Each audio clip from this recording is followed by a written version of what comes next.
সুপ্রিয় দর্শক সবাইকে স্বাগত জানাচ্ছি টিভি24 আয়োজিত নিয়মিত অনুষ্ঠান দ্য ভিউজ। আমি হাবিব রহমান আছি আপনাদের কাছে। এই সপ্তাহে অনেকগুলো রিপোর্ট বেরিয়েছে, সবগুলো তো তুলে ধরা সম্ভব নয়, কিন্তু তিনটি গুরুত্বপূর্ণ ব্যাপার আছে যেটি আমি তুলে ধরবো। তার মধ্যে একটি হচ্ছে জিডিপি রিপোর্ট, যেটি আজ বেরিয়েছে সকালে শুক্রবার, এবং আরেকটি হচ্ছে সিপিআই ইনফ্লেশন রিপোর্ট, যেটি বেরিয়েছে গত বুধবার সেটি সকাল 8:30টায়। এই দুটির সাথে ওতপ্রোতভাবে জড়িত আমাদের জীবন, যুদ্ধ, বেঁচে থাকা, বিজনেস, সব কিছু। কাজে এই দুটি আমি তুলে ধরার চেষ্টা করব আমাদের মতো করে, যেমনটি আমি করে থাকি। এছাড়া ইমিগ্রেশনের দুটি আপডেট থাকবে। আমি স্বল্পতার মধ্যেও চেষ্টা করব দুটি তুলে ধরার জন্য। চলুন শুরু করব জিডিপি আপডেট থেকে। আপনারা যেটি অনস্ক্রিনে দেখছেন সেটি বলছে যে ইকোনমিক গ্রোথ, অর্থনৈতিক প্রবৃদ্ধি বেড়েছে কিন্তু স্লো হয়ে, মন্থর হয়ে আসছে। এটি আপনারা যেটি দেখছেন সেটি হচ্ছে গত ফোর্থ কোয়ার্টার 2025 সালের শেষ 3 মাসের জিডিপি, যেটি বলছে যে এবং আগামী যে জিডিপি বের হবে সেটি কিন্তু কোর ইনফ্লেশন অলরেডি বাড়তে শুরু করেছে, যেটি আমরা দেখছি। এই তথ্যটি প্রকাশ করেছেন কমার্স ডিপার্টমেন্ট আজ সকালে। ওকে, নাও যেটি দেখছেন সেটি বলছে 0.7% প্রবৃদ্ধির হার। ওকে, তো আমি পরবর্তীটা দেখবো অন স্ক্রিনে। যেটি আপনারা দেখছেন সেটি হচ্ছে 2023 সাল থেকে নেওয়া, অর্থাৎ 2 বছরের জিডিপি। আপনারা দেখতে পাচ্ছেন এর আগের দুটি ছিল 3.8% এবং 4.4%, এবং এখন যেটি হচ্ছে 0.7%, এটি হচ্ছে গত বছরের শেষ কোয়ার্টারের প্রবৃদ্ধির হার। Yes, it's not looking good, অর্থাৎ আমাদের জিডিপি প্রবৃদ্ধিও কমে এসেছে। এবং এটি কিন্তু যেটি আপনারা দেখছেন সেটির সাথে ইরাকের যুদ্ধের কোনো সম্পর্ক নেই, এবং এটি কিন্তু আগামীতে যখন আসবে সেটি শুনবেন কিছুক্ষণের মধ্যে আমি ধরে দেবো। As you can see 2025 second quarter, third quarter 3.8%, 4.4% according to BEA. Downgrade revision এসেছে, তার কারণ হচ্ছে অ্যাডজাস্টমেন্ট করা হয়েছে। কারণ কনজিউমার, আপনি যারা আছি, কেন আমরা যারা আছি ভোক্তা, আমরা এবং সরকার, গভর্নমেন্ট, ফেডারেল গভর্নমেন্ট দুজনে কিন্তু খরচ কমিয়ে দিয়েছেন। This is not a good sign, কারণ আমেরিকার জিডিপির 70% is consumer based. Okay, now এবং সাথে কমেছে এক্সপোর্ট, রপ্তানি কমে এসেছে ব্যাপকভাবে। এই সব কিছু জিনিস আপনি যোগ করেন, জিডিপির এই কম আসার অন্যতম কতগুলো কারণের মধ্যে একটি হচ্ছে ডিক্লাইন ইন ইম্পোর্ট। ইয়েস, আমদানি কমে গেছে। অনেকে বলবেন খুব ভালো হয়েছে, বিদেশ থেকে সব যারা জিনিসপত্র আনতেন বিদেশি দেশগুলো ইনকাম করবে না, আমেরিকার প্রবৃদ্ধি বাড়বে। No, that's not true. Import কমে যাওয়ার কারণে, উইচ ইজ টেকনিক্যালি আসলে একটা minus from GDP. Okay, it's a subtract from GDP, also was less value than previously estimated. এটি আরেকটি কারণ। Okay, as you can see, আপনি যেটা দেখতেছেন ফার্স্ট কোয়ার্টার 2026, আপনি বুঝতেই পারবেন জিডিপির গ্রোথ যেটি প্রজেক্ট করা হচ্ছে এটা স্লো সিগনিফিকেন্টলি। 2026 আমরা কিন্তু এখন দাঁড়িয়ে আছি, আগামী মাসে বের হবে ফার্স্ট কোয়ার্টারের GDP. Okay, with quarter 1 actively hampered. আপনি মনে রাখতে হবে কোয়ার্টার 1 কিন্তু হ্যাম্পার্ড হয়েছে বিভিন্ন জিনিসে। Lingering effect of late 2025 shutdown, government shutdown হয়েছিল শেষের দিকে গত বছর, সেটির একটি ইম্প্যাক্ট এখনও চলছে। হাই ইন্টারেস্ট রেট এখনও অব্যাহত আছে। Trade tension around the world, এটি অব্যাহত আছে। ইরান হচ্ছে latest episode, it's following a weak growth, 1.4% growth rate 2025 সালের ফোর্থ কোয়ার্টারে। Okay, all this along with its consumer spending, যারা ভোক্তা, আপনি খরচ করি, আমরা কিন্তু এখনো খরচ সেরকমভাবে করিনি। এটি হচ্ছে একমাত্র ভরসা যে আগামী যদি জিডিপি ভালো আসে, আপনার আমার কারণে ভালো আসবে, নট বিকজ ডোনাল্ড ট্রাম্প। স্বর্ণযুগ কার জন্য শুরু হয়েছে? I don't know. আমেরিকার স্বর্ণযুগ শুরু হয়নি, যেটি আপনারা অন স্ক্রিনে দেখতে পাচ্ছেন। সো অ্যানালিস্ট অ্যান্টিসিপেট করছেন আর rough start for this year. আমরা দেখবো আগামী বছর কি হয়। চলে যাব সিপিআই ইনফ্লেশন রিপোর্টে। আপনাকে মনে রাখতে হবে ইরানের কারণে গ্যাসোলিন প্রাইস বেড়েছে, অর্থনীতিতে সত্যিকার অর্থে ট্রাবল দেখা যাচ্ছে, এবং অনেকে বলছেন অর্থনৈতিক মন্দা আসছেন।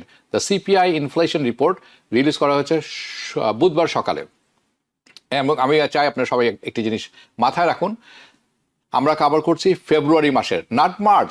সো এই কারণ কি মার্চের, কেন কথাটি বলছি, মার্চের যে হায়ার এনার্জি প্রাইস আছে এটি কিন্তু এখনো রিফ্লেক্ট করেনি, এটি রিফ্লেক্ট করবে আগামী মাসে। That we will C in আমরা আজকে যেটা দেখব সেটি হচ্ছে ফেব্রুয়ারি মাসের। ওকে, না অন স্ক্রিনে আমরা যেটা দেখছি এখন সেটি হচ্ছে month of February CPI inflation report বেড়েছে 2 দশমিক, এটি বেড়েছে কোর 2.4% এবং ইনলাইন উইথ মার্কেট এক্সপেকটেশন, যেরকম বোদ্ধারা আশা করছিলেন সেরকমই কোর ইনফ্লেশন এসেছে 2.5%। অ্যান্ড আমরা যেটি দেখবো we will C a trend, যে ট্রেন্ডটি আপনারা এখন দেখছেন সেটি হচ্ছে, আমি একটি কুইক ডিসক্লেমার দিই, যেটি এখন তুলে ধরবো আপনাদের কাছে, সেটি হচ্ছে আমাদের সত্যিকার ওপিনিয়ন এবং আমাদের মতামত, অ্যানালিটিক্যাল মতামত। ওকে, সো কারণ আমরা যে নাম্বারগুলো এখন দেখছি গভর্নমেন্ট থেকে আসছে, আমাদের এটির মধ্যে আস্থা খুব কম, রিলায়েবিলিটি এবং অ্যাকুরেসিও এই নাম্বারের উপর আমাদের আস্থা খুবই কমে এসেছে। However it is important to know that এটাই তাদের ব্যাখ্যা, ইট ইজ দেয়ার ন্যারেটিভ। কাজেই এটি কেন ইম্পর্টেন্ট? কারণ ফেডারেল গভর্নমেন্ট যখন সিদ্ধান্ত নেবেন, ফেডারেল রিজার্ভ যখন সিদ্ধান্ত নেবেন, তারা কিন্তু এই যে পরিসংখ্যানগুলো আসছে এইটার উপরে বেস করেই কিন্তু তারা ডিসিশন নেবেন। দ্যাটস দেয়ার স্টোরি, ইটস তাদের ন্যারেটিভ, আমাদের এটা জেনে রাখা ভালো, কিন্তু আদতে আমি কিছুই বিশ্বাস করি না। নাও আই এম সেইং যে সিপিআই ইনফ্লেশন রিপোর্ট যেটি আছে এটিকে আপনারা ট্রিট করবেন এখনকার সময়ে বর্তমান ফেডারেল গভর্নমেন্টের ফিকশনাল লিটারেচার। এটা আমার মতামত, আমার ওপিনিয়ন, আপনাদের ওপিনিয়ন থাকতে পারে, কারণ এটা এখন একটা সাইফাই স্টোরির মতো হয়ে গেছে, এটি একটি প্রেমের গল্পের মতো হয়ে গেছে। ওকে, নাম্বারগুলো বানিয়ে বলা হচ্ছে I think. Okay, now that's being sad, আপনাদেরকে একটি লটস অফ পরবর্তী প্রোগ্রেসটা থেকে আমরা কিছু প্রোগ্রেস যে অর্জন করিনি সেরকম নয়।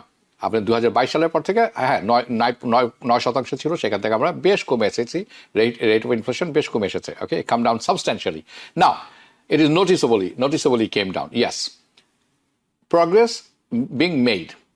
ওকে, কিন্তু মনে রাখতে হবে ইন্টারেস্ট রেট কিন্তু এখন আর 0% নেই সেই সময়ের মতো, এবং ফেডারেল রিজার্ভ কিন্তু কি করছেন, তারা যেই পরিমাণ অর্থ প্রিন্ট করতেন সেই পরিমাণ ডলার প্রিন্ট করছেন না এই মুহূর্তে, এটি আরেকটি প্রভাব। এবং হাউ ইট ইজ টুডে, এইসব কারণে দেখি আমরা পরবর্তী যেখানে দেখছেন আপনারা ইট ইজ অ্যাট 2.4%। বাট আমি এটি বলে রাখবো, প্লিজ মেক এ নোট যে দিস ডাজ নট মিন, যা মানে এই 9% থেকে 2.4% নেমে এসেছে, মানে মূল্যদ্রব্য কমে এসেছে, জিনিসের দাম কমে এসেছে। No, it doesn't mean that.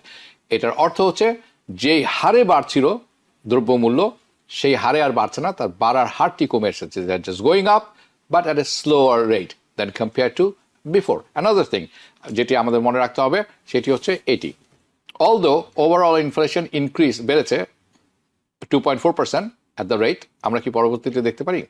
Okay, thank you. যদিও বেড়েছে, কিন্তু ওভারঅল সর্বসাকুল্যে কিন্তু ক্যালকুলেশন যেটি আমরা দেখছি সেটি হচ্ছে 2.4%, কিন্তু the goal of federal reserve হচ্ছে কি, তারা 2% নিয়ে আসতে চান, 2%, দ্যাটস দেয়ার টার্গেট। নাও এই 2.4% থাকা সত্ত্বেও আপনি মনে রাখবেন 10টির মধ্যে 7টি কম্পোনেন্ট যেটি আছে সিপিআই এর সব কটি কিন্তু বেড়েছে, they are not 2%, not even close. Okay, individual category কিছু কিছু আছে তার চেয়েও বেশি বেড়েছে। ফর এক্সাম্পল ডে কেয়ার 3.7% বেড়েছে খরচ। Okay, rate of inflation. Furniture 3.9%, food outside home, আপনি যখন বাইরে খেতে যান, এটি বেড়েছে 3.9%। মেডিকেল কেয়ার, যেই সাপ্লাইজ মেডিকেল কেয়ার আপনি কিনে থাকেন সেটির মূল্য বেড়েছে 4.1%, মূল্য নয়, মুদ্রাস্ফীতি। Okay, the rate of inflation. Admission to movie, যখন মুভি দেখতে যান টিকিটের মূল্য বেড়ে গেছে, সেটি বেড়েছে কত, 5.5%। অ্যান্ড আপনি যখন বিমানের টিকিট কিনবেন, এয়ারফেয়ার, সেটি বেড়েছে বেশ সিগনিফিকেন্টভাবে 7.1%, candy 11.6%, beef 14.4%, home health care, not home care, home health care যে সমস্ত জিনিস আপনি কিনে থাকেন হেলথ কেয়ারের জন্য, সেটি বেড়েছে 15%। And I just want two mention that additionally overall CPI যে নাম্বার আছে আর্টিফিশিয়ালি সাপ্রেস, অর্থাৎ ইচ্ছাকৃতভাবে এটি দাবিয়ে রাখা হয়েছে, নামিয়ে রাখা হয়েছে right now, because the effect of prior government shutdown, এটি গত বছর শেষের দিকে, সেই কারণে আমরা কিন্তু এর সত্যিকার অর্থ, সত্যিকার নাম্বারগুলো এখনো দেখছি না, উইচ পোর্ট্রেস হাউজিং, যেটি এখন দেখাচ্ছে হাউজিং বলছে lower than it's really is, এটি সত্য কথা নয়। On top of that, we as you know যে we are going to have the inflation report, আমাদের কিন্তু what's going on with the inflation report, কি হচ্ছে ইনফ্লেশন নাম্বার দিয়ে, লাইক সিপিআর ইনফ্লেশন রিপোর্ট মার্চের এটা কিন্তু ডিউ হচ্ছে আগামী মাসে।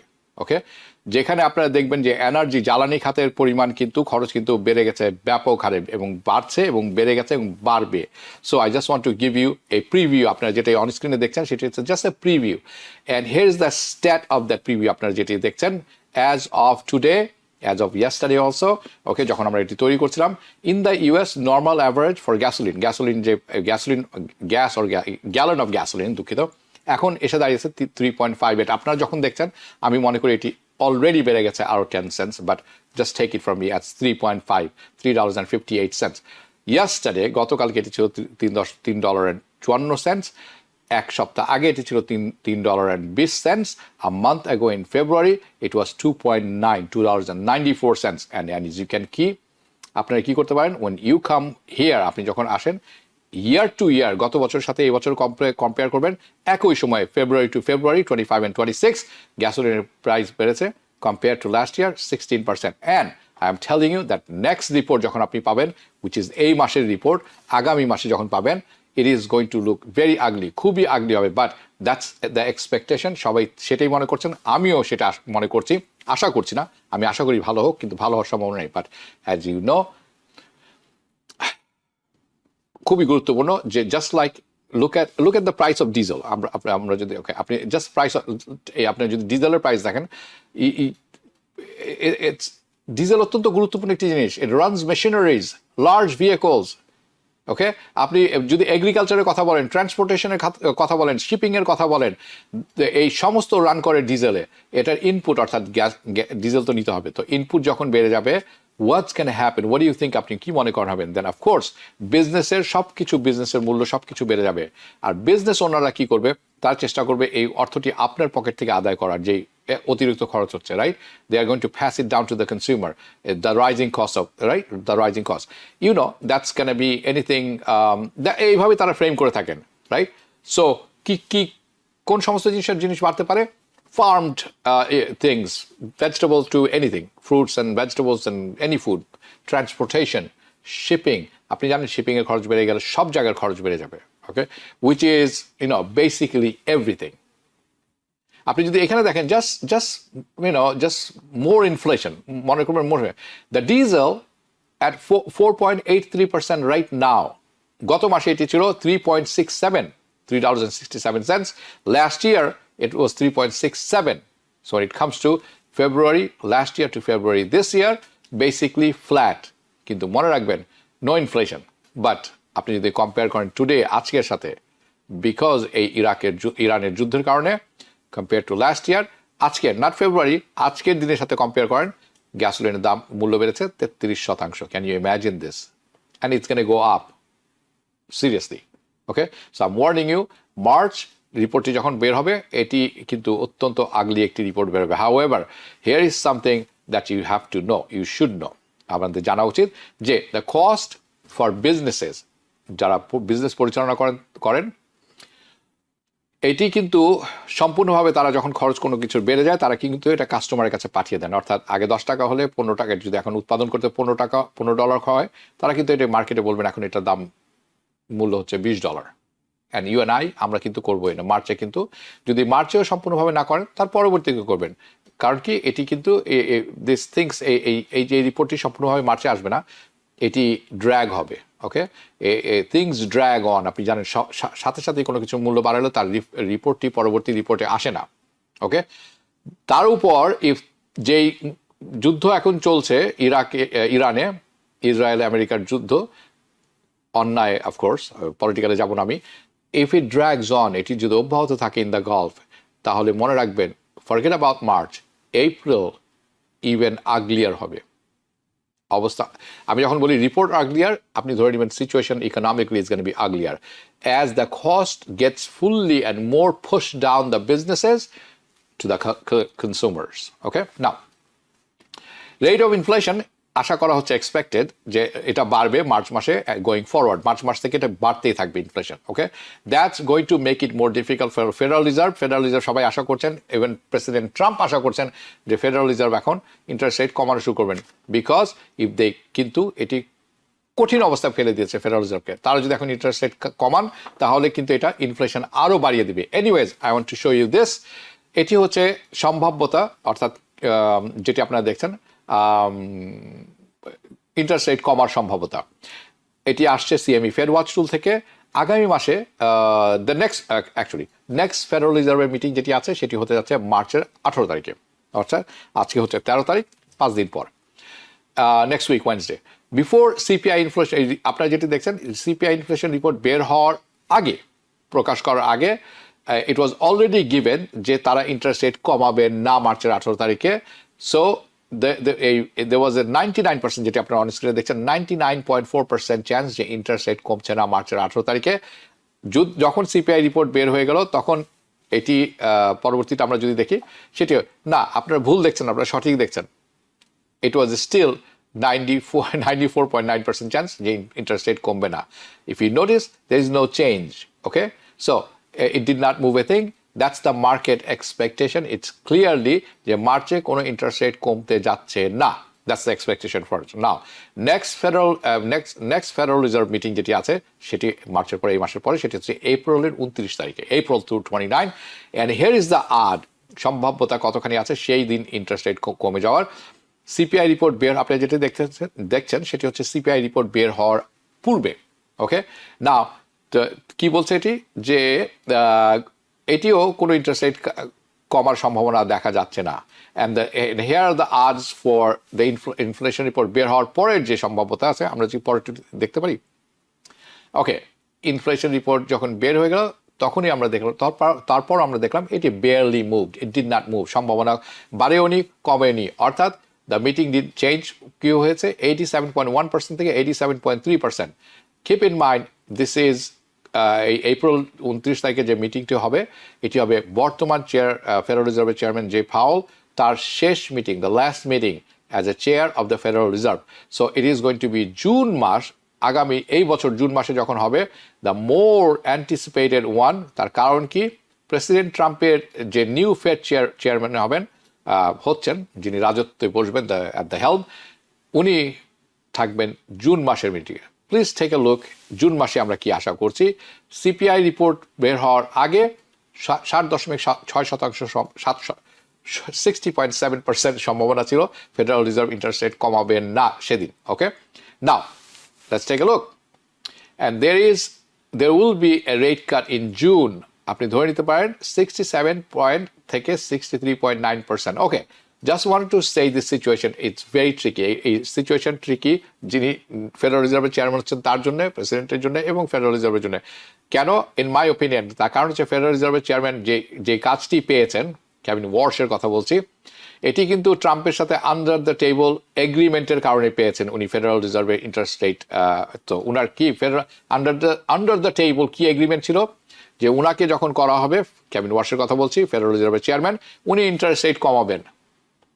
And this is if this is especially military operation does not escalate, মনে রাখবেন যে এখন যে যুদ্ধ চলছে এটি যদি আরো বেড়ে না যায়, অথবা এটি যদি খুব তাড়াতাড়ি থেমে না যায়, terminate anytime soon, আপনার কিন্তু দেখবেন যে রাইজিং ইনফ্লেশন কিন্তু আরো বেড়ে যাবে। এই যে আগামী মাসে মার্চে যখন আসবে, এই শুধু মার্চেই বাড়বে না, ইনফ্লেশন বাড়বে এপ্রিল মাসে, ইনফ্লেশন বাড়বে মে মাসে, অ্যান্ড দেন আপনাকে জাস্টিফাই করতে হবে যে এই 3 মাস পরপর যে ইনফ্লেশন বেড়ে যাচ্ছে, কেন ইন্টারেস্ট কমতে যাবে জুন মাসে।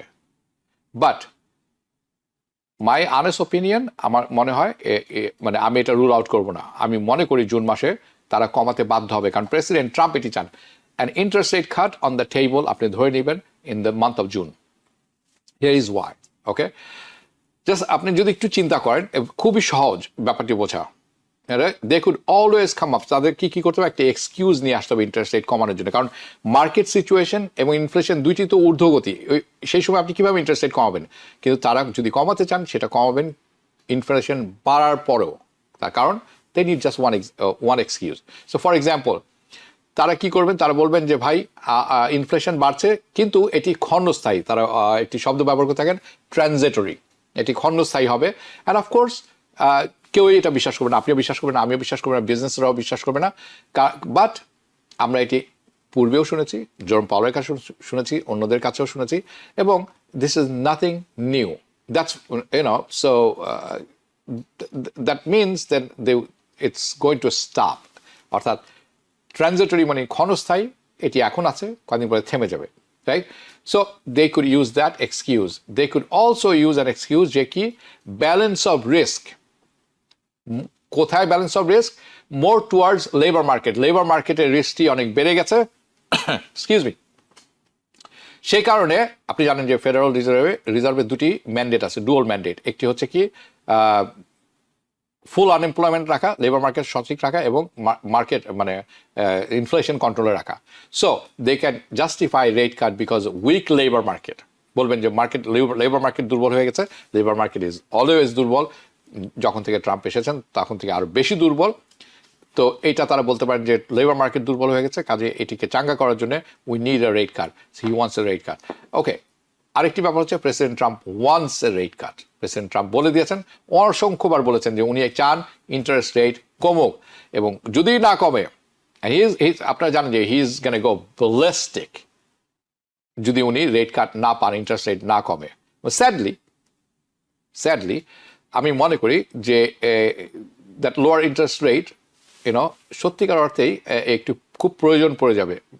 কেন? বিভিন্ন সেক্টরকে বেইল আউট করার জন্য, নাট আপনি আমি, আমাদেরকে না, বিভিন্ন সেক্টরকে।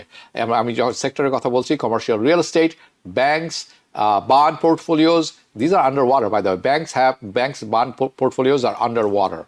Okay, so to lower the interest rate expense, এটার যে ইন্টারেস্ট রেটের এক্সপেন্স আছে এটি কমাতে হলে ফেডারেল রিজার্ভকে কিন্তু ইন্টারেস্ট রেট কমায় নিয়ে আসতে হবে, which can be trillions of dollars this year. আপনি জানেন যে সরকারও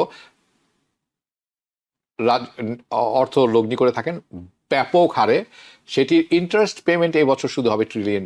সো ইয়াস, লেবার মার্কেট দুর্বল হয়ে আসছে, কোনো সন্দেহ নেই। সো আমি মনে করি যে this is a tough spot, এটি খুব কঠিন একটি অবস্থান আছে লেবার মার্কেটে। It's a tricky situation too. Ongoing problem with inflation কিন্তু কমছে না, এটা বাড়ছে। নাও আমরা যেটা ফেস করছি সেটা কি আ ডেঞ্জার, যেটাকে বলা হয়ে থাকে স্ট্যাগফ্লেশন এনভায়রনমেন্ট। এটির অর্থ কি? স্ট্যাগফ্লেশন কি জিনিস? এটি যখন দুটি জিনিস একসাথে হয়, কম্বিনেশন অফ ইনফ্লেশন প্লাস অর্থনৈতিক প্রবৃদ্ধি যেটা আছে কমে আসে এবং আনএমপ্লয়মেন্ট বেড়ে যায়।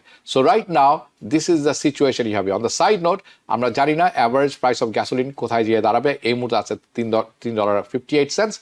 এটি কবে বাড়বে? আপনি যদি ক্যালিফোর্নিয়া থাকেন, please let us know how much you are paying, কারণ California is out of control. Okay, now on the immigration side আমি যেটি ছোট্ট করে বলবো in 30 seconds, ইমিগ্রেশন কিন্তু নতুন একটি বিল পাস করার চেষ্টা করে পাস হয়েছে, latest DHS funded measure 5148। Okay, এটা তারা ভোট করেছেন ডেমোক্রেটরা।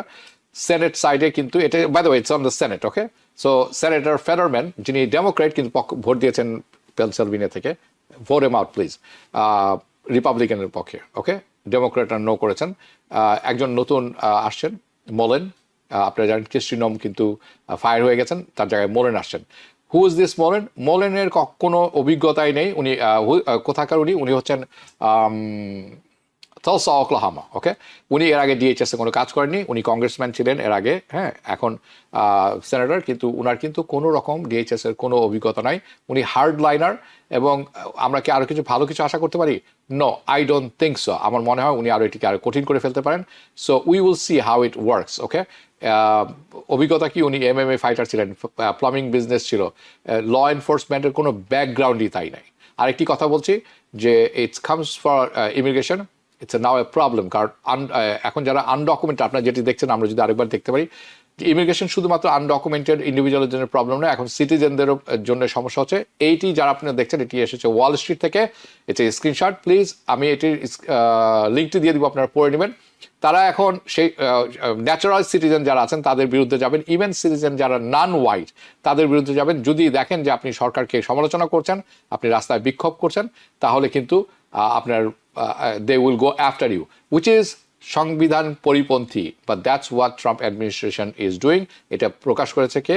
Wall Street journal. এই যে আপনারা যদি সার্চ করেন গুগলে, আপনারা পেয়ে যাবেন। আরেকটি ব্যাপার আমার চোখে পড়েছে, অনেকের ওথ হয়ে গেছে, অনেকের পরীক্ষা হয়ে গেছে, আমরা যেটি দেখছি সিটিজেনশিপ পরীক্ষা হয়ে গেছে, কিন্তু তাদেরকে কি করছেন, ওথের ডেট দেওয়া হচ্ছে না। সো আমরা দেখছি যে there is a policy put in place, এটিকে বলা হচ্ছে কি ইচ্ছাকৃতভাবে ডিলে করা হচ্ছে যাতে করে আপনি সিটিজেন না হতে পারেন। আপনি কিন্তু পরীক্ষা হয়ে গেছে। বাই দ্য ওয়ে, এটি আমি বেশ কয়েকজনের সাথে কথা হয়েছে, লেটেস্ট গত সপ্তাহে একজন বাংলাদেশি আমেরিকান আছেন, ওনার পরীক্ষা হয়ে গেছে, কিন্তু ওনাকেও দেখা দেওয়া হচ্ছে না, দেওয়া হয়নি, সেম সিচুয়েশন। সো আমি এটির একটি সমাধান আলোচনা করব আজকে, যেটি খুব সংক্ষেপে 2 মিনিটের ব্যাপার। আরেকটি ছিল ব্যাপার যেটি আমি তুলে ধরতে পারছি না সময়ের স্বল্পতার কারণে। সো আপনি কি করবেন যদি ট্রাম্প অ্যাডমিনিস্ট্রেশন ডিলে করে আপনার সিটিজেনশিপ? আমরা দেখছি এই রিপোর্টটি সিএনএনও এসেছে অনেক বড় সড়ো করে, এবং আমি একজন বাংলাদেশের সাথে কথা বলেছি এবং অনেকের সাথে কথা বলছেন যে তাদের ইচ্ছাকৃতভাবে সিটিজেনশিপের যে শপথ গ্রহণ অনুষ্ঠান আছে ডিলে করে যাচ্ছে।